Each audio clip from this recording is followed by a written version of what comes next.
नमस्कार आजकेर breaking news परिवेशन करছে इंडियन डिप्लोमेसी संचालना करছি সুবীর কুমার।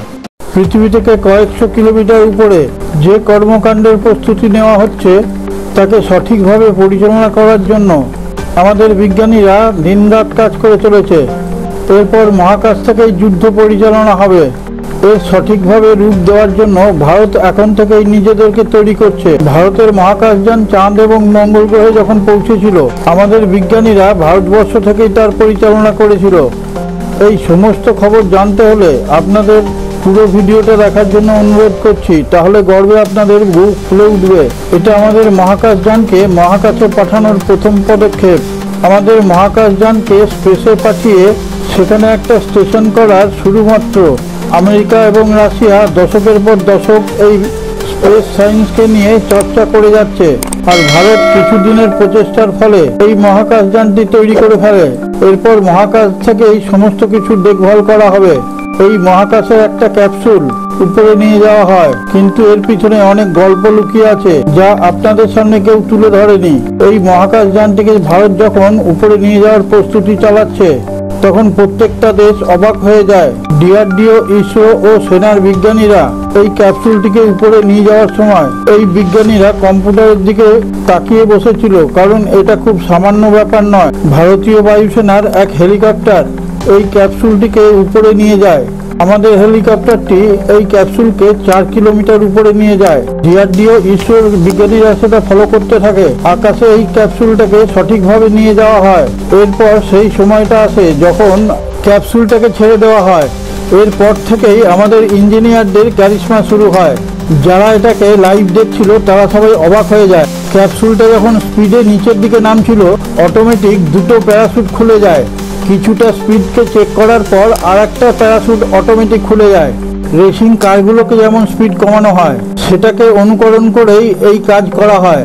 প্রথমে দুটো প্যারাশুট খোলে, তারপরে আবার আর একটা প্যারাশুট খুলে যায়। ক্যাপসুলটিকে নিরাপদে নিচে ল্যান্ড করানো হয়। মহাকাশযানের টেস্টিংয়ের এটাই হচ্ছে শুরু। এরপর আরও ইন্টারেস্টিং পার্ট আছে। এই সিস্টেমে ক্যাপসুলটাকে নিচে নামানোর ক্ষেত্রে পুরোপুরি সাকসেস হয়ে যায়। মহাকাশযানটিকে স্পেসে পাঠানোর ক্ষেত্রে এটাই হচ্ছে শুরু।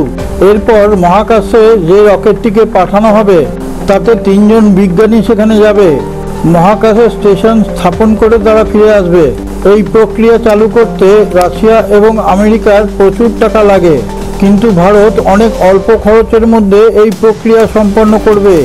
এই পদ্ধতির মাধ্যমে আমাদের মহাকাশযানটি যখন নিচে নেমে আসবে নিরাপদে তাকে ল্যান্ড করানো হবে।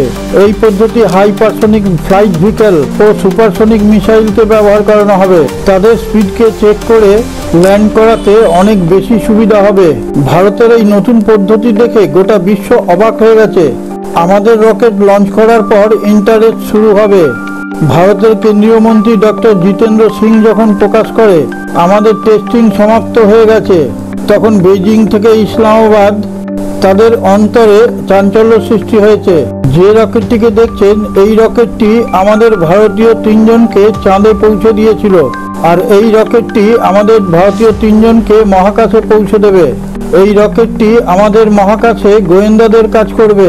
চীন এবং পাকিস্তানকে 24 ঘন্টা নজরে রাখবে। তাদের সমস্ত পদক্ষেপ ভারত নিরীক্ষণ করতে পারবে। যিনি এই ভিডিওটি দেখছেন তার কাছে আমাদের চ্যানেল ইন্ডিয়ান ডিপ্লোমেসির পক্ষ থেকে একটা বিশেষ অনুরোধ। তিনি যদি আমাদের চ্যানেলটিকে এখনও সাবস্ক্রাইব করে না থাকেন এখনই সাবস্ক্রাইব করে পাশে থাকা নোটিফিকেশন বেলটি ছুঁয়ে অলে টাচ করে শেয়ার করে দিন। তাহলে প্রত্যেক দিন সকাল 10টার সময় আমাদের এই ভিডিওটি আপনাদের ইউটিউব চ্যানেলে দেখতে পাবেন, এবং আমরা গোটা বিশ্বের নিত্য নতুন খবর সংগ্রহ করে আপনাদের সামনে তুলে ধরার অনুপ্রেরণা পাব। আরও একটা কথা আপনাদের বলতে চাই, আপনি যদি ভারতপ্রেমী হন তাহলে আমাদের চ্যানেলের কমেন্টে গিয়ে জয় হিন্দ লিখে দিন। এরপর থেকে ভারতকে আর কোনো অন্য দেশের কাছে মুখাপেক্ষী হয়ে থাকতে হবে না। স্যাটেলাইটের মাধ্যমে যেসব কাজ করা সম্ভব সেগুলো ভারত এখন নিজেরাই করতে পারবে।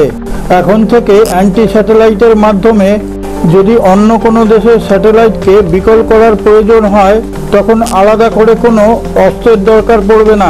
এই HLV-M3 স্যাটেলাইট সেই কাজ করতে পারবে। DRDO ও ইসরো মিলে এত উন্নত মানের স্যাটেলাইট তৈরি করেছে এটা কেউ ধরতেও পারবে না। স্যাটেলাইটের কোনো মোটর যদি বিকল হয়ে যায় সেই জন্য আলাদা আলাদা করে 4টে মোটর এখানে লাগানো আছে। অটোমেটিক যে কোনো একটা মোটর স্টার্ট হয়ে যাবে। ভারত মহাকাশের যুদ্ধের জন্য প্রথম পদক্ষেপ নিয়ে ফেলেছে। ভারতের মহাকাশযানের সুরক্ষার ব্যাপারে কিছু তথ্য দেওয়া যাক।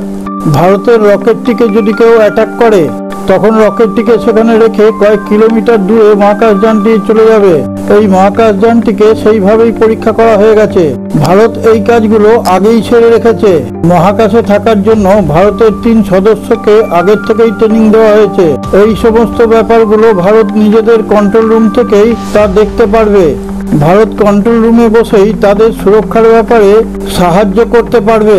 এই স্যাটেলাইট আমেরিকা, চীন ও রাশিয়ার কাছেই শুধু আছে। ভারত 35 সালের মধ্যে এই সমস্ত প্রক্রিয়া কমপ্লিট করে ফেলবে। নরেন্দ্র মোদী প্রকাশ্যে সে কথা জানিয়েছে।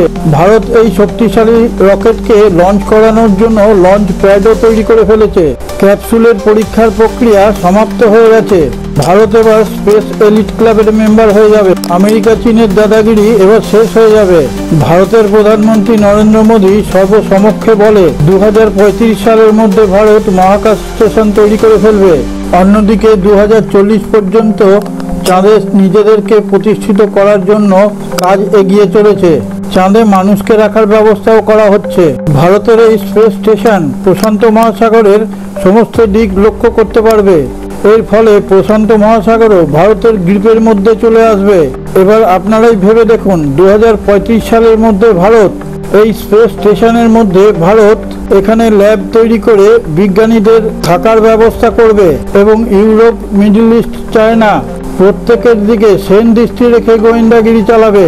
চীনের তখন বারবারন্ত শেষ হয়ে যাবে। এর সাথে সাথেই ভারত 2040 সালের মধ্যে চাঁদে গিয়ে নিজেদের বিজ্ঞানীদের রিসার্চ করার জন্য ল্যাব তৈরি করে ফেলবে। চাঁদে প্রচুর পরিমাণে খনিজ সম্পদ রয়েছে। চীনের এইসব রণনীতি এবং কূটনৈতিক খেলা ধরার মতন ক্ষমতা এখনো তৈরি করতে পারেনি। চাঁদের দখল যে আগেই নিতে পারবে, সে কোটি কোটি ডলারের খনিজ সম্পদ নিজেদের করায়ত্ত করতে পারবে। ভারত সে ব্যাপারে অনেক দূর এগিয়ে গেছে। এইসব খবর কোনো দেশই পাবে না। ভারত যা করে চুপচাপ করে, কাউকে সে বিষয়ে জানতেই দেয় না।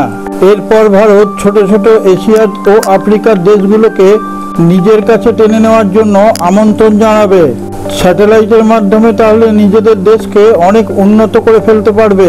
চীন ও আমেরিকা যখন এইসব কথা জানতে পারবে তখন নিজেদের মুখ হাঁ হয়ে যাবে। তাহলে মহাকাশ অভিযানে ভারতের কূটনৈতিক সফলতা আসবে। মোদির কূটনৈতিক চাল যে এত উন্নত মানের সে কথা বোঝার ক্ষমতা কারোর হয়ে ওঠেনি। সারে জাহাঁ সে আচ্ছা হিন্দুস্তান হামারা হামারা, সারে জাহাঁ সে আচ্ছা।